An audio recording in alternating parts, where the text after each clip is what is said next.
Let us start with the reality of where Arsenal are right now. 5 games to go, level on points with Manchester City, level on goal difference. That is how tight this Premier League title race has become. We are not talking about a comfortable lead that has been squandered. We are talking about a race that has been neck and neck for weeks, and every single result now carries enormous weight. The situation is this. Arsenal have dropped points in moments where they needed to be ruthless. They lost to Bournemouth in the Premier League. They lost to Manchester City. They drew with Sporting CP in the Champions League when a win was needed. And before all of that, Southampton knocked them out of the FA Cup. That is a run of form that would worry any set of supporters, and it should worry Arsenal too. But here is the thing. The squad has not fallen apart. The belief inside that dressing room has not disappeared, and that is what makes the next 5 games so fascinating to analyse. What is at stake here is enormous. Arsenal have not won the Premier League title since 2004, 22 years.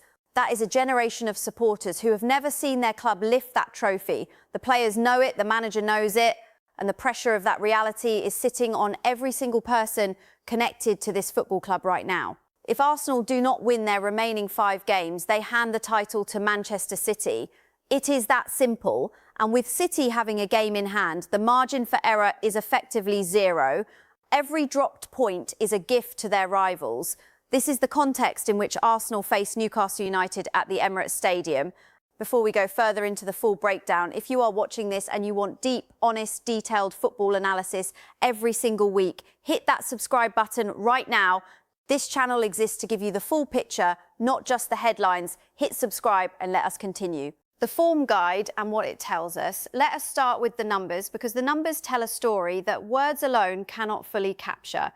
Arsenal's last 5 matches across all competitions read as follows: Manchester City 2, Arsenal 1, Premier League, Arsenal 0, Sporting CP 0, UEFA Champions League, Arsenal 1, AFC Bournemouth 2, Premier League, Sporting CP 0, Arsenal 1, UEFA Champions League, Southampton 2, Arsenal 1, FA Cup. Now let us look at Newcastle United's last 5 matches. Newcastle United 1, AFC Bournemouth 2, Premier League, Crystal Palace 2, Newcastle United 1, Premier League, Newcastle United 1, Sunderland 2, Premier League, Barcelona 7, Newcastle United 2, UEFA Champions League, Chelsea 0, Newcastle United 1, Premier League. Read those 2 form guides carefully and let them sink in. Arsenal have won just one of their last 5 matches. Newcastle have won just one of their last 5 matches. On paper, this looks like 2 teams arriving at the Emirates in poor form, but the context is completely different. Arsenal's poor form is happening at the top of the table in a title race under maximum pressure. Newcastle's poor form is happening in a situation where there are genuine questions being asked about the future direction of the club. They have lost 4 consecutive matches.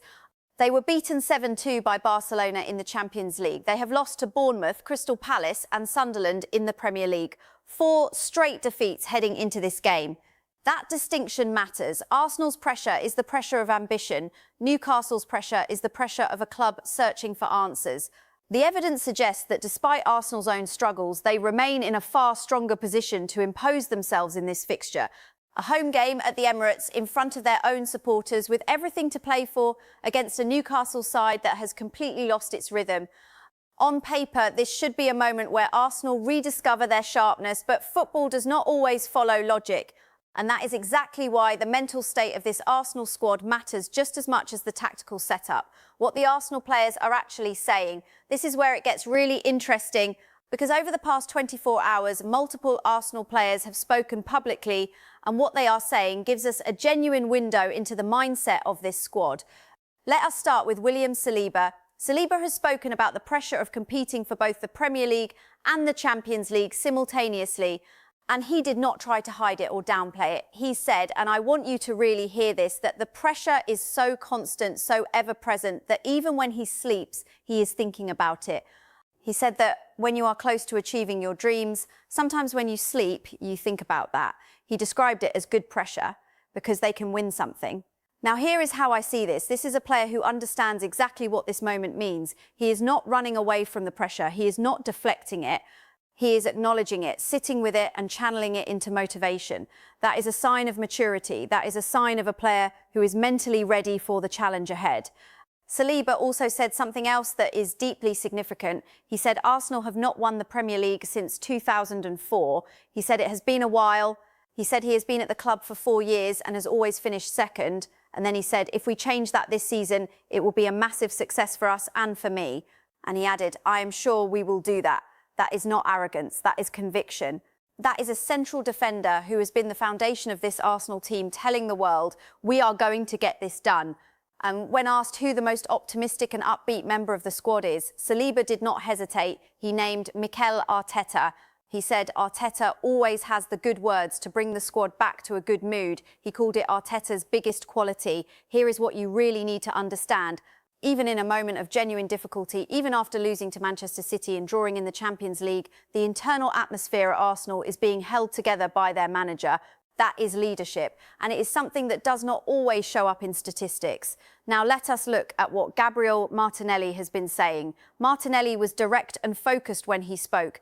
He said Arsenal must prioritise winning games before they even begin to think about goal difference. His words were straightforward. First of all, we have to win the game.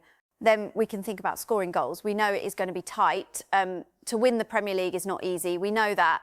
So we have to win the games first and then try to score as many goals as possible. Let me break this down for you. Martinelli is grounding the squad in the right priority. When the title race is this tight, when the goal difference is level, it is very easy for a squad to start thinking too far ahead, to start calculating scenarios, to start worrying about margins. Martinelli is cutting through all of that noise and saying the same thing Arteta has been saying all season: win the next game. That is all that matters. Martinelli also spoke about Arteta's message to the players after the defeat to Manchester City, and this is important. He said Arteta told the squad to have full belief in themselves. He said Arteta reminded them that they did not get to this point by luck or because of other people. They got there because of themselves and because of what they had been doing all season. Arteta told them they know how to get there. And he told them the next 5 games would demand even more of that same belief. Martinelli ended by saying everyone inside the football club believes in themselves and they just have to show it on the pitch and give their best for the badge. That is a dressing room that is still united. That is a dressing room that still has full trust in its manager. And that is a dressing room that has not given up on this title race. Not even close. The leadership question and Declan Rice. Now, let us address something that has been a genuine talking point over the past week or two. The decision to hand Declan Rice the captain's armband ahead of Gabriel Magalhaes in recent matches. The situation is this. Rice was not even part of the official leadership group just a couple of years ago. He was only promoted into that inner circle last season. So when Mikel Arteta chose him to wear the armband ahead of an established, experienced defender like Gabriel Magalhaes, some eyebrows were raised. But here is the part most people are missing. Martinelli confirmed that even before Rice was officially recognised as a captain, everyone in the squad was already considering him one of them. Let me repeat that: before the armband, before the official leadership group, before any formal recognition from Arteta. The players themselves had already identified Rice as a captain figure. Martinelli's full description of Rice is worth examining carefully. He said that what Rice does for Arsenal on the pitch is, in his own words, crazy. He talked about the way Rice supports every single player, the way he tracks back, the way he fights to regain the ball, and he called Rice a complete player. Now, let me put this in plain terms for you. Declan Rice arrived at Arsenal for a club record fee. That level of investment brings enormous pressure. The expectation placed on a player in that situation can be suffocating, and yet Rice has not just handled that pressure, he has thrived under it. He has become the emotional and competitive heartbeat of this Arsenal team. And the fact that his teammates had already identified him as a leader before any official recognition tells you everything about the authenticity of his authority in that dressing room. This is not a manufactured captaincy. This is the natural outcome of a player earning the respect of every single one of his teammates through his daily actions and his performances on the pitch. With Martin Odegaard also a key figure in terms of leadership, Arsenal now have multiple voices capable of driving the team forward in moments of difficulty. And in a 5-game run-in where every match will feel like a cup final, those voices are going to matter enormously. The Havertz question and Arteta's striker decision. One of the most debated topics inside Arsenal right now is the striker situation, specifically the role of Kai Havertz and how he compares to Victor Gyokeres as an option for these final 5 games. There are genuine concerns being raised about Havertz's ability to influence high-stakes matches. The argument being made by analysts outside the club is that Havertz may perform adequately against lower-level opposition, but that he has not yet shown the ability to consistently stand up in the biggest games. That is the criticism. And it is not a small one, given that every remaining Arsenal match is effectively a final. Gyokeres was dropped against Manchester City. Havertz kept his place. And despite the result going against Arsenal, it is currently expected that Havertz will again be selected ahead of Gyokeres for the Newcastle match. But here is what Arteta said when asked directly about the difference between the two players, and his answer is worth analysing carefully. Arteta said they are very different profiles. He said the Manchester City game demanded something very different to the Bournemouth game, and he said it is not about comparing the two, it is about having two very different profiles that make the team really, really strong. The key, he said, is using them in the right way to win games. Here is my take on what is really going on. That is a manager who is thinking tactically. He is not dismissing Gyokeres. He is not putting Havertz on a pedestal. He is acknowledging that different games require different solutions. And the responsibility falls on Arteta to identify which solution fits which game. Against Newcastle, the expectation is that Havertz starts. If he performs, the debate quiets down. If he struggles, the calls for Gyokeres will grow louder. And given the margin for error in this title race, Arsenal cannot afford to get that decision wrong. Bukayo Saka, the absent difference maker. Perhaps the biggest challenge facing Arsenal in this run-in is the absence of Bukayo Saka. Arteta's words about Saka speak for themselves. He described Saka as one of the most influential players Arsenal have had in the last few years. He said the team is expecting Saka to produce moments to win it for them. And he acknowledged that Saka gives Arsenal a different swagger when he is on the pitch. The reality is that Saka is unavailable for the Newcastle match. And here is what this really means. The absence of a player your own manager describes as one of the most influential in recent years is not a small thing. That is a significant blow, particularly at a stage of the season where individual moments of quality are often what separate winning teams from those who fall just short. In Saka's absence, the burden of creating that match-winning quality shifts to others. Martinelli on the left will be expected to step up. Madueke, who comes into the predicted starting lineup, will need to produce, and Odegaard, as always, will be expected to be the creative engine driving everything forward. The team can still win without Saka. They have done it before, but there is no question that his presence would make Arsenal a significantly more dangerous and unpredictable attacking unit. Mikel Arteta on the Manchester City defeat. Arteta was asked about Arsenal's performance against Manchester City, and his response reveals a manager who is completely clear in his own mind about the direction of his team. When a reporter suggested that people were surprised to see Arsenal go out and really take the game to City, Arteta pushed back immediately. He said he was surprised that somebody is surprised. He said that has always been us, that has always been the identity of this Arsenal team. He went on to explain the fine margins of that game. Arsenal hit the post twice. They had two big chances. And he made the point that everything has to go your way when the margins are this small. Actions, decisions, everything has to be perfect. Let me give you my honest take on this. That is a manager who is not hiding from the result. He is not making excuses, but he is also not accepting the narrative that Arsenal were fortunate to compete with City at that level. He is saying that Arsenal's performance was consistent with who they are as a team.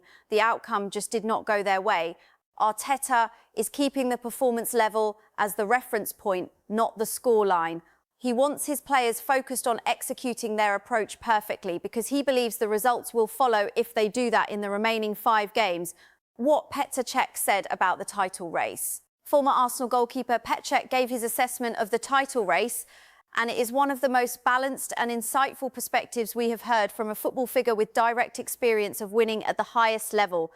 Cech said the Premier League title race has been incredibly tight. He said it is now like a new season has almost started. If Manchester City win their game in hand, it becomes a new league again over 4 or 5 games. He described it as 50-50 with 5 matches remaining. But then he said something that cuts right to the heart of what this run-in is really about. He said pressure is what separates everybody. He asked the question, can you perform under pressure? And he answered it by saying that is what separates top players. He added that the mental aspect is the biggest part of any sport. Let me walk you through this step by step. The fundamental question facing Arsenal right now is not the tactical setups, not the individual matchups. not the statistics. The question is whether this Arsenal squad can maintain their mental composure and their performance level across 5 consecutive high-pressure matches. Cech has seen it from the inside, he knows what it takes, and his assessment is that this title race will ultimately be decided by who holds their nerve better, by who manages the mental side of the challenge more effectively. Given what Saliba, Martinelli and Arteta have all said publicly in the past 24 hours, the signs are that Arsenal are approaching this challenge with the right mindset. But words are one thing, the pitch is where it has to be proven. Ian Wright on what Arsenal need. Ian Wright, one of Arsenal's greatest ever players, has also spoken about what this moment demands from the squad. Wright's message was clear and direct. He said Arsenal have to find the fight. He pointed specifically to 3 players who have won major honours elsewhere. Piero Hincapié, who has won the Bundesliga, Gabriel Jesus, who has Premier League winning experience, and Jurrien Timber, who has won in Holland. Here is how I see this. Wright's argument is that these players have been through the experience of winning a title. They have seen what it takes. They have felt the pressure and come out the other side. And now they need to step into this Arsenal team and help their teammates understand what it is going to take to finish this title race off. Wright also acknowledged something important. He said everybody in that dressing room will be having doubts right now, and he said there is nothing wrong with that. Self-doubt in high-pressure moments is not weakness, it is human. What matters is how you respond to it. And Wright's belief is that the players with winning experience can help the rest of the squad channel those doubts into determination rather than paralysis. The Newcastle matchup and what Arsenal need. So what does Arsenal actually need from the Newcastle match? The answer is simple, 3 points. Nothing else is acceptable. Manchester City are playing their FA Cup semi-final against Southampton on the same day. That means City will not be gaining Premier League points while Arsenal are playing. This is Arsenal's opportunity to go back to the top of the table on their own, even if only temporarily. And psychologically, that matters. Newcastle arrive at the Emirates in the worst form of any team in the division right now. 4 consecutive defeats, 30 goals conceded in 5 matches across all competitions. A team that has lost to Bournemouth, Crystal Palace and Sunderland in their own league. And a squad dealing with significant injury and doubt around key players, including Anthony Gordon and Tino Livramento. Eddie Howe is under pressure at Newcastle. His position is being questioned. A team in that situation with that much internal uncertainty is not well equipped to come to the Emirates and grind out a result against a motivated Arsenal side desperate to prove a point. The predicted lineup for Arsenal has Raya in goal, a back 4 of Wright, Saliba, Gabriel and Hincapié, a midfield 3 of Odegaard, Zubimendi and Rice, and a front 3 of Madueke, Havertz and Martinelli.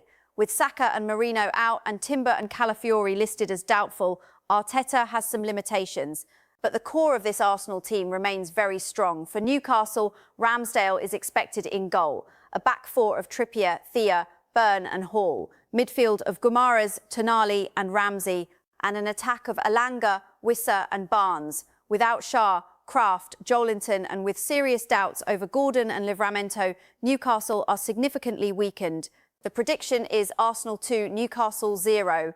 A controlled home win that gets the Gunners back on track and sends a message to Manchester City and the rest of the league that this title race is not over. Let me bring everything together now.